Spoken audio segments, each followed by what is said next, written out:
এখন একটা খুব গুরুত্বপূর্ণ বিষয় বলবো আপনাদের, না আত্মীয় স্বজনের দুর্বিসন্ধি আপনি কি করে চট করে ধরে ফেলবেন। দেখুন, আমাদের জীবনে আত্মীয় স্বজন সবারই আছে কম বেশি। প্রত্যেকে আপনার সংসারী মানুষ, প্রত্যেকে আমাদের জীবনে কিছু না কিছু বন্ধু বান্ধব আত্মীয় স্বজন থেকে দেখাতে, এর মধ্যে আত্মীয় স্বজন একটা ভাইটাল রোল প্লে করে। কারণ আপনার যে কোনো অনুষ্ঠান হয়, পারিবারিক অনুষ্ঠান হয়, সেখানে আপনি আত্মীয় স্বজনদের ইনভাইট করেন। তাদের মধ্যে অনেকেই জানবেন আসে, অনেকেই আসে না। কারা আসে না? যাদের একটু পয়সা কড়ি বেশি আছে, ভালো জায়গায় চাকরি করে কি ব্যবসা করে, অর্থ আপনার থেকে অনেক বেশি আছে, তারা মনে করে যে তাদের সম্মানটা সমাজে বেশি, তারা অভিজাত সম্প্রদায়ের লোক, হয়তো তারা আপনার বাড়ি আসে না।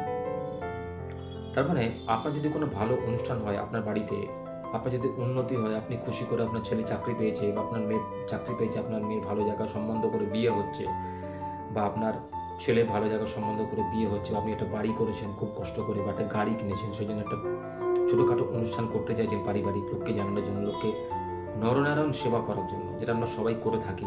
কোনো খুশির অনুষ্ঠানে মনে আনন্দ হলে যখন আমরা লোককে খাওয়ানো একটা প্ল্যানিং করি, সেখানে দেখবেন কোনো আত্মীয় স্বজন দেখবেন আপনার যদি উন্নতিটাকে ভালো চোখে না দেখে, তাহলে কিন্তু তারা কখনোই আসবে না আপনার কাছে, আপনার ইনভাইটেশন কিন্তু অ্যাকসেপ্ট করবে না। সেই ধরনের আত্মীয় স্বজনকে আপনি কখনোই প্রশ্রয় দেবেন না। আগামী দিনে তাদের বাড়িতে যখন অনুষ্ঠান হবে, তারা যখন আপনাকে ইনভাইট করবে, তখন কিন্তু আপনিও যাবেন না। দেখুন, সম্পর্কে এমন একটা জিনিস আয়নার মুখ দেখার মতো, যে যেরকম সম্পর্ক দেখাবে সে কিন্তু সেরকম সম্পর্ক পাবে। আমার মনে হয় আজকের দিনে এই বিষয়টা জানার খুব প্রয়োজন এসে গেছে, যে আর মুখ বুজে সহ্য করা নয়। যে আপনার হিতাকাঙ্ক্ষী নয়, যে আপনার শুভাকাঙ্ক্ষী নয়, তাকে কখনোই প্রশ্রয় দেবেন না জীবনে। কেন তাকে আপনি প্রশ্রয় দেবেন? সে আপনাকে না খাওয়ায় না পড়ায়, সে একজন আত্মীয়। আর বর্তমান যুগে জানেন তো, আত্মীয়রাই বেশি আপনাকে বাধা দেয় সমস্ত কাজে।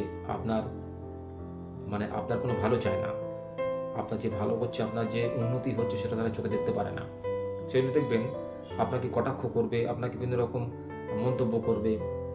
এই ধরনের মন্তব্যতে আপনি কান না দিয়ে এই আত্মীয় স্বজনের দুর্বিসন্ধি বুঝে যান। হয়তো দেখবেন আপনার পয়সা হয়েছে বলে আপনার বাড়িতে যেচে যেচে আসছে, ঘন ঘন আসছে, যেটা কোনোদিন আগে আসতো না, বা আপনাকে যেচে যেচে ফোন করে খবর নিচ্ছে। আপনার নেক্সট স্টেপ কি? এই যে দুর্বিসন্ধিপূর্ণ আত্মীয় স্বজন, এটা কিন্তু খুব খারাপ জিনিস। তারা তার মানে গতিবিধির উপর নজর রাখতে চাইছে।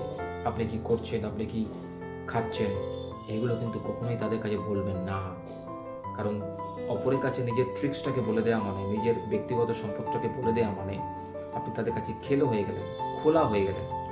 আপনি একটা ওপেন লেটারের মতো হয়ে গেলেন, অর্থাৎ খোলা চিঠি যেটাকে বলা হয়, যেটা সবাই পড়ে ফেলেছে। তাহলে আপনার প্রাইভেসি কি রইল? জীবনে প্রাইভেসি মেনটেন করা খুব দরকার, এবং সেটা ব্যক্তিগতভাবে দরকার আত্মীয় স্বজনের কাছে।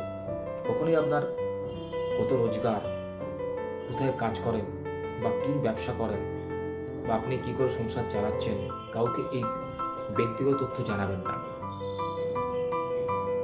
এবং এইটার জন্যই আপনাকে লক্ষ্য রাখতে হবে আত্মীয় স্বজন আপনাকে কেন ফোন করছে, কখন ফোন করছে, বা আপনার বাড়ির লোককে ফোন করে জানছে কিনা আপনার অবর্তমানে, আপনি সেখানে প্রেজেন্ট নেই, আপনার ওয়াইফকে বা আপনার মাকে, আপনার বোনকে খবর নিয়ে জানছে কিনা। এগুলো আপনাকে একটু নজর রাখতে হবে। তাদেরকেও শিখিয়ে দিতে হবে যে আত্মীয় তোমার কোনো উপকারে নেই, যে আত্মীয় তোমার কোনো কাজে আসে না, তার সঙ্গে অত ফোনে কথা বলার কোনো প্রয়োজন নেই। যেটুকু দরকার খবর নেওয়ার জন্য সেটুকু। কারণ আজকালকার দিনে দেখবেন আত্মীয় স্বজনের বিপদ আপদে আসে না, আপনাকে সাহায্য করবে না। খুব নিকটাত্মীয় ছাড়া, তাদের মন খুব ভালো, তারা ছাড়া কিন্তু আপনাকে কেউ সাহায্য করবে না। উল্টে দেখবেন আপনি পাড়া প্রতিবেশী যেখানে আপনি থাকেন, তারা আপনাকে সাহায্য করবে, আপনার বন্ধু বান্ধব হয়তো ছুটে আসতে পারে আপনাকে, বা আপনার বাড়ির লোক আপনাকে ছুটে আসতে পারে। কিন্তু আত্মীয় স্বজন দেখবেন আপনাকে কোনো সাহায্য করবে না, উল্টে আপনাকে সাহায্য না করার জন্য ফোনে বলবে। তাই এই ধরনের আত্মীয়ের সঙ্গে দূরে থাকুন সবসময়। জীবনে বাঁচতে গেলে অনেক ভালো মানুষ জীবনে পাবেন, অনেক মন্দ মানুষ পাবেন, তাই মন্দ মানুষটাকে সরিয়ে রাখুন না। তাতে তো আপনার উন্নতি হবে, আপনার তো কোনো ক্ষতি হবে না। আত্মীয় বলে আপনাকে মাথায় চড়িয়ে রাখবেন, আর বন্ধু বলে বা বাইরের লোক বলে তাকে আপনি তাচ্ছিল্য করবেন, এটা তো হতে পারে না। হাতের 5টা আঙুল সমান হয় না।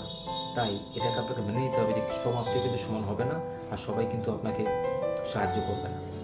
তাই আত্মীয় স্বজনের সঙ্গে খুব বুঝে শুনে কথা বলুন, এবং দুর্বিসন্ধি যদি থাকে সহজেই তাদের কথাবার্তা ধরে নিন।